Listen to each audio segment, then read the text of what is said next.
Hello friends, welcome to bliss cinemas. இன்னைக்கு நம்ம தமிழ் டப்பிங்ல யூடியூப்ல ரிலீஸ் ஆயிருக்க ரச்சரிகம் படம் எப்படி இருக்குன்னு பார்க்க போறோம். வாங்க வீடியோக்குள்ள போகலாம். இந்த படம் பாத்தீங்கன்னா ஒரு பக்கா கமர்ஷியல் படமா ரிலீஸ் ஆயிருக்கு. இப்போ இந்த படம் எப்படி இருக்கு, பார்க்கலாமா வேணாமா, யாரெல்லாம் பார்க்கலாம் அப்படின்றத இந்த வீடியோல தெளிவா பார்க்கலாம். இப்போ இந்த படத்தோட கதையை பத்தி பார்க்கலாம். படத்துல பாத்தீங்கன்னா ஒரு வில்லேஜ்ல 1980கள்ல காட்டுறாங்க.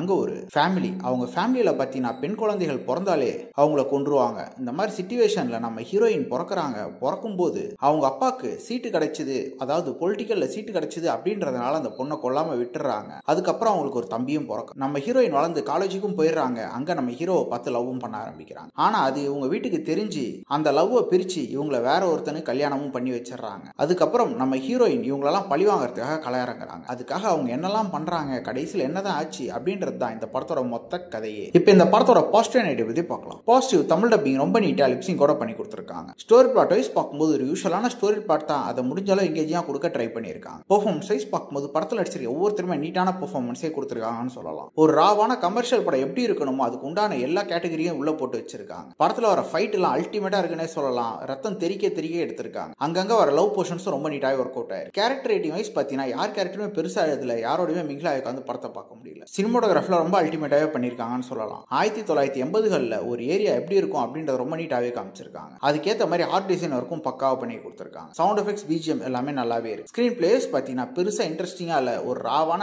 கமர்ஷியல் படத்துக்கு என்ன ஆஸ்பெக்ட்ஸ்லாம் வேணுமோ அதெல்லாம் வச்சு எழுதி எடுத்திருக்காங்க. அதுவே இந்த படத்தோட மிகப்பெரிய நெகட்டிவா இருக்கு. அதுல எதுவுமே நம்மள எங்கேஜ் பண்ணவே இல்லை, ரொம்ப ஃபிளாட்டா போகுது. அதுதான் இந்த படத்தோட மிகப்பெரிய ப்ராப்ளமே. ஓவராலா பார்த்தீங்கன்னா இது ஒரு பிலோ ஆவரேஜான படம் தான். படத்தில் அடல் கண்டென்ட் இருக்கு, ஸோ ஃபேமிலியோட ட்ரை பண்ணாதீங்க. இன்னொரு வீடியோவில் சந்திக்கலாம்.